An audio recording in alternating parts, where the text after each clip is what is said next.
Alhamdulillah wassalatu wassalamu ala Rasulillah wa ala alihi wa sahbihi wa man tabi'ahu wa mawalah.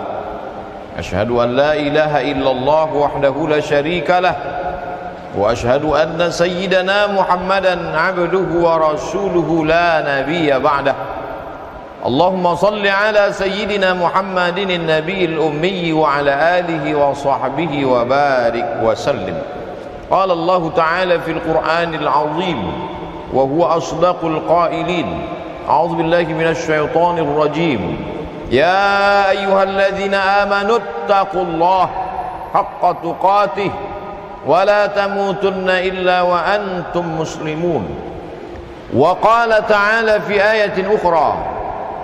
Ya ayyuhalladzina amanu taqullaha wa qulu qawlan sadida yuslih lakum a'malakum wa yaghfir lakum dhunubakum wa man yuti'illaha wa rasulahu faqad faza fawzan 'azima. Ibadallah, usikum wa nafsi bi taqwallahi wa ta'atihi faqad fazal muttaqun. Hadirin jamaah Jumat yang dimuliakan Allah Subhanahu wa taala. Laki-laki yang baligh berakal tidak boleh dalam 7 hari telinganya itu kosong daripada mendengarkan wasiat takwa. Oleh sebab itu, kalau dia tidak ikut pengajian di kantor, tidak menghadiri tausiah di masjid, paling tidak wajib dia mendengar wasiat takwa dari khatib. Ittaqullah, takutlah kepada Allah Subhanahu wa ta'ala. Yang jadi masalah, malaikat yang mencatat itu tidak kelihatan, tak nampak dia.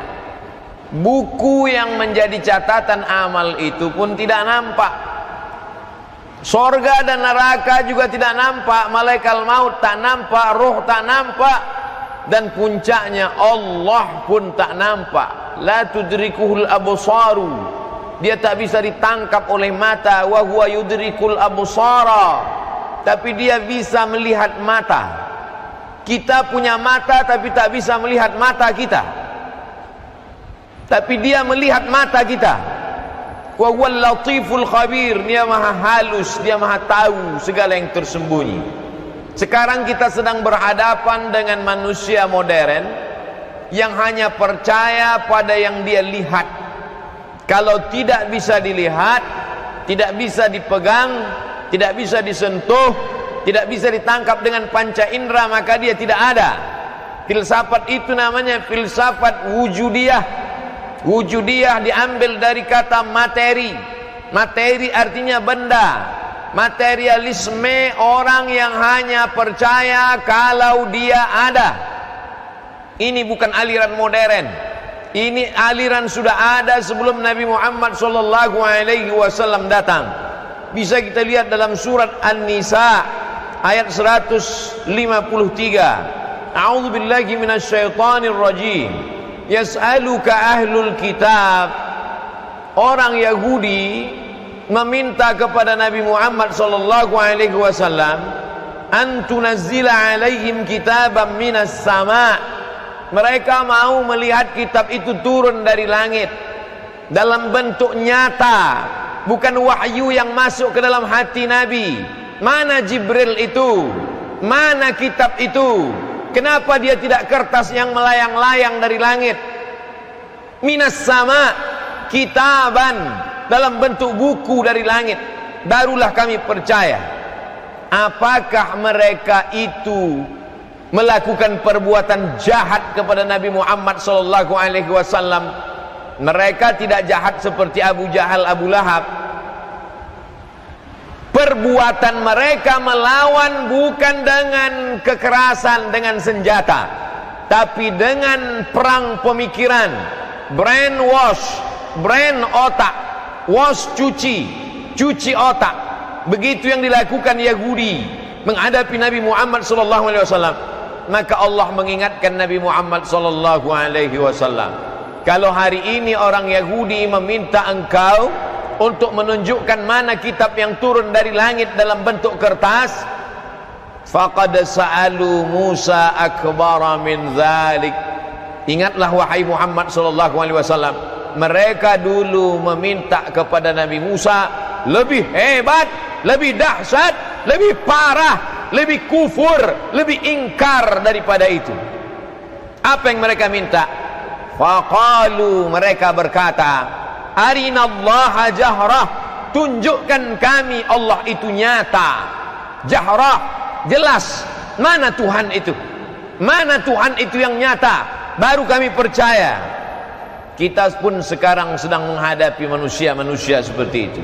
Walaupun mulutnya tidak pernah menantang ustaz, belum pernah lagi ada jamaah yang tegak berdiri dan berkata, mana Tuhan itu ustaz? Mereka memang tidak lantang berkata seperti itu, tapi perbuatan mereka menunjukkan bahwa mereka sebetulnya tidak percaya kepada Allah yang ghaib. Makanya salat itu nomor 2. Yang pertama kali sebelum salat adalah asyhadu, aku bersaksi la ilaha illallah, bahwa dia yang tak nampak itu ada. Dia ada, hanya saja aku yang lemah tak dapat melihatnya. Wa asyhadu, dan aku bersaksi anna Muhammadan, bahwa Muhammad Rasulullah SAW, jarakku dengan dia 14 abad, 1442 tahun yang lalu kalau dihitung dari hijrahnya. Aku tak pernah melihat dia, tapi aku percaya bahwa dia adalah utusan Allah Subhanahu wa ta'ala. Hari ini kita lihat manusia sudah terjebak pada aliran materialisme. Dia hanya percaya kalau dilihat CCTV. Dia hanya takut kalau dikontrol oleh Satpol PP, polisi, tentara, petugas pajak, inspektoral jenderal, KPK, BPK. Tapi kalau yang melihat itu adalah yang ghaib, Allah, maka dikatakan wa huwa ma'akum ainama kuntum, dimanapun kau berada, maka dia bersama dengan kamu. Wa huwa sami', dia maha mendengar. Ma yalfizu min qaulin, tak keluar satu kata dari mulutmu, illa ladaihi raqib, ada malaikat yang mengawasi atid, malaikat amat sangat dekat. Inna alaikum lahafizin, bersama kamu ada malaikat-malaikat kiraman, mulia, katibin, mencatat segala amal. Zahir, batin. Ada yang zahir nampak, tapi ada batin yang tak nampak. Dalam lagu kebangsaan negara Republik Indonesia pun dinyatakan ada yang zahir, ada yang batin. Bangunlah jiwanya, bangunlah badannya. Badannya nampak, jiwa tak nampak. Oleh sebab itu, dalam ungkapan Idul Fitri pun orang berkata, mohon maaf, zahir dan batin. Orang barat yang katanya tak percaya kepada yang batin itu pun, ketika mereka kecelakaan, mereka memberikan simbol SOS, save our soul. Soul artinya jiwa, soul artinya roh. Selamatkan rohnya kami, selamatkan nyawa kami. Mana nyawa itu?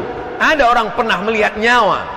Oleh sebab itu mereka yang ingkar itu sebenarnya sedang memanipulasi dirinya sendiri, sedang menipu suara hatinya bahwa dia percaya kepada Allah Subhanahu wa ta'ala. Hari ini kita semua meninggalkan yang bekerja di kantor, meninggalkan tokonya, meninggalkan jualannya. Kenapa? Padahal tidak akan ada yang memeriksa dia, karena kita tidak lagi tinggal pada masa Khalifah Abu Bakar, Umar, Utsman, Ali. Kita tidak lagi dikontrol dalam ibadah. Silakan. Kenapa kita hari ini datang ke masjid? Alhamdulillah, kita masih percaya kepada Allah. Kita masih percaya bahwa kita akan mati, dan setelah mati kita akan bangkit kembali, dan setelah itu kita akan menghadap Allah Subhanahu wa ta'ala. Tapi hari ini yang dipentingkan orang hanya zahir saja. Dari mulai rambut, kulit kepala kena ketombe, sampai lubang telinga yang berdaki kotor, sampai hidung, wajah, kulit pori-pori yang tersumbat, sampai dari ujung rambut ke ujung kaki, yang diperhatikan orang hanyalah zahir. Sampai-sampai orang mengeluarkan duit jutaan bahkan miliar untuk operasi plastik. Dari mulai alis mata, kelopak mata, hidung, dagu, pipi, sampai ujung kaki, semuanya zahir. Islam datang untuk menunjukkan kepada kita bahwa yang zahir ini sementara, bahwa yang zahir ini akan lapuk, akan mati. Setinggi-tinggi usia manusia baina sittina wa sab'in, antara 60, 60, 70, 70. Setelah itu kita akan mati menghadap Allah Subhanahu wa ta'ala. Tapi bukan pula berarti Islam tidak mementingkan zahir. Islam mementingkan zahir.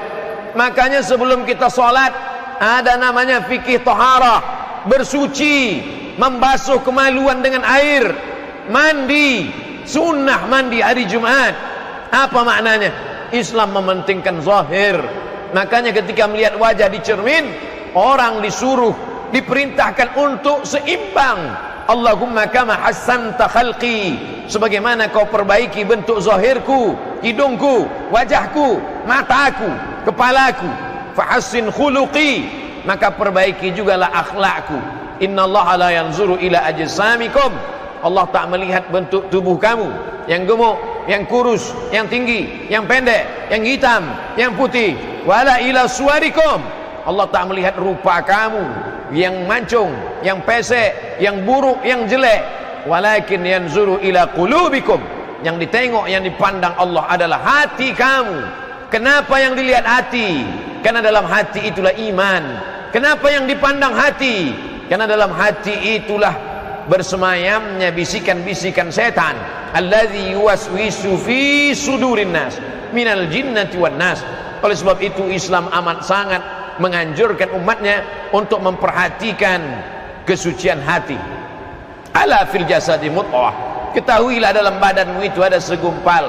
Idza salahat salahal jasadu kulluh, kalau dia baik maka yang lain ikut menjadi baik.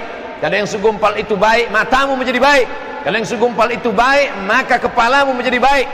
Kalau yang segumpal itu baik, langkah kakimu ke tempat yang baik. Kalau segumpal itu baik, ayunan tanganmu ke arah yang baik. Idza fasadat fasadal jasadu kulluh, tapi kalau dia rusak, maka yang lain ikut menjadi rusak. Ala wahyal qalb, dia adalah hati.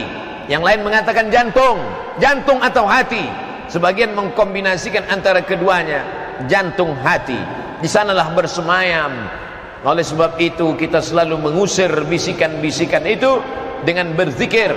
Kalau ada orang yang banyak salawat, Allahumma salli ala sayyidina Muhammad wa ala ali sayyidina Muhammad, tujuannya adalah untuk mensucikan hati. Kalau ada orang yang banyak berzikir, afdhalul dzikri fa'lam annahu la ilaha illallah, tujuannya adalah untuk mensucikan hati. Karena dalam hati itu ada karat, dalam hati itu ada noda, dalam hati itu ada kotoran. Kalla bal rana ala qulubihim, dalam hati itu ada satu titik. Ketika kita melakukan perbuatan dosa, muncul satu titik. Ketika kita beristighfar, hilang titik dosa. Ketika berbuat dosa, silap, khilaf dan salah, muncul satu titik. Ketika kita beristighfar, salat sunat, Rabbighfirli warhamni wajburni warzuqni wahdini wa'afini wa'fu anni. Tapi ketika satu titik itu dibiarkan, dia menjadi besar, disusul dengan titik-titik yang lain, akhirnya hati menjadi gelap. Kalau sudah hati menjadi gelap, pandangan menjadi gelap, pendengaran menjadi gelap. Summum bukmun amyun, peka, tuli, bisu, buta, la ya'qilun, akal tak lagi dapat diajak berpikir. Maka tausiah khutbah hanya sekedar angin lalu saja. Kenapa demikian? Karena zahirnya sehat, badannya sehat, tapi hati dalam keadaan sakit. Sakit yang tidak bisa diperiksa oleh dokter spesialis sekalipun. Yang tahu hanyalah kita dengan Allah Subhanahu wa ta'ala. Apa hukuman Allah kepada mereka yang hanya percaya kepada yang zahir saja, tak percaya kepada yang batin? Fa'aqadhatshumus sa'iqatu bizulmihim, mereka disambar oleh petir yang menyambar. Makanya ketika mendengar petir kita bertasbih, berkata kepada Allah, Subhana man yusabbihu bihi ar-ra'du wa bihamdih, maha suci Allah. Petir, planet, kilat, guruh, guntur, semuanya bertasbih mengagungkan Allah. Subhana man yusabbihu bihi ar-ra'du wa bihamdih. Adapun mereka mati disambar petir. Kenapa? Karena mereka menantang Allah Subhanahu wa ta'ala.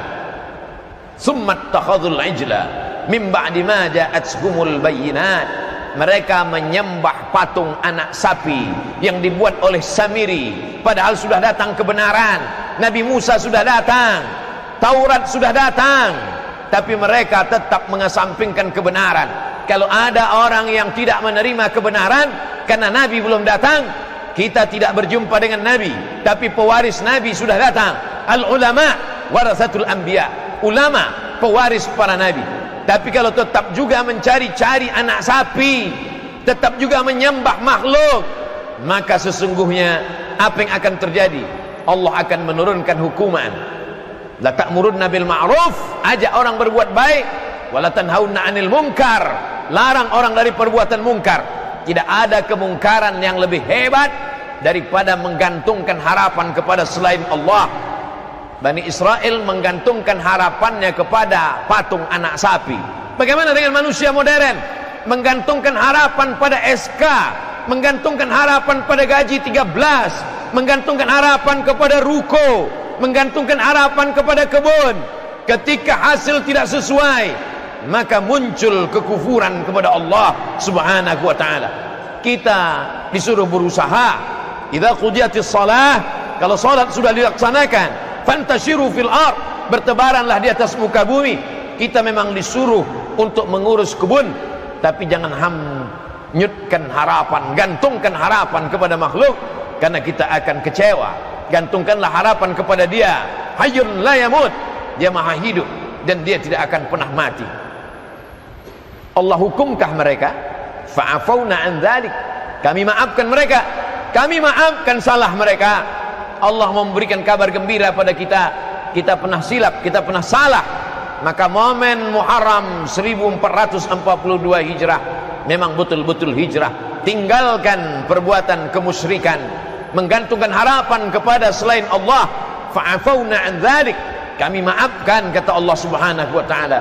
Ditutup ayat surat An-Nisa 153 dengan firman Allah, wa ataina Musa sultanan mubina, kami berikan Musa kekuasaan yang nyata. Bagaimana akhir Fir'aun? Tenggelam. Nabi Musa tidak pernah menenggelamkan Fir'aun. Urusan menenggelamkan Fir'aun itu urusan Allah. Urusan kita hanya berani datang dan berkata kebenaran, tapi kita tidak bisa sendiri. Rabbi shrah li sadri, lapangkan dadaku, wa yassir li amri, mudahkan urusanku, wahlul 'uqdatam min lisani, buat lidahku ini lancar bicara supaya orang paham. Tapi aku tidak bisa sendirian. Waj'al li waziran min ahli, berikan aku seorang penolong, sahabat kawan, Harun akhi, Harun saudaraku. Oleh sebab itu kita menegakkan agama Allah ini tidak sendirian. Siapa yang merasa menegakkan agama Allah sendirian, berarti dia sudah keluar dari sunnah kenabian. Nabi Musa, Nabi Isa alaihi salam ketika menegakkan agama ini pun tidak sendirian. Walaupun dia yubri'ul akmaha wal abrasa, bisa menyembuhkan orang kena penyakit kusta, bisa menyembuhkan orang buta, bisa membuat orang lumpuh tegak berdiri biiznillah, dengan izin Allah. Wa yuhyil mauta, menghidupkan orang mati biiznillah, dengan izin Allah. Tapi meskipun demikian, apa kata Allah Subhanahu wa taala? Nabi Musa tetap meminta bantuan saudara-saudaranya. Wa idz qala Isa bin Maryam lil hawariyin, ingatlah ketika Nabi Isa berkata kepada hawariyin, murid-muridnya, sahabat-sahabatnya, man ansari ilallah, siapa yang menolong aku menegakkan agama Allah? Qala al hawariyun, hawariyun berkata, nahnu ansarullah, mari kita saling bekerja sama menolong agama Allah. Yang pedagang, tolong agama Allah dengan hartamu. Yang penguasa, tolong agama Allah dengan kekuasaanmu yang dititipkan Allah sekedip mata. Yang punya ilmu, tolong agama Allah dengan akalmu yang sehat, dengan hatimu yang bersih. Rakyat jelata yang tak punya apa-apa, sesungguhnya mereka tidak dititipkan Allah amanah. Hisab mereka begitu cepat, bahkan ada di antara mereka yang tidak kena hisab langsung masuk surga. Maka kita husnuzan selalu kepada Allah, jangan bangga, karena ini semua hanyalah titipan Allah Subhanahu wa taala. Barakallahu li wa lakum fil Qur'anil azim, wa nafa'ani wa iyyakum bima fihi minal ayati wadh-dhikril hakim, wa taqabbala minni wa minkum tilawatahu, innahu huwal ghafurur rahim. Allah.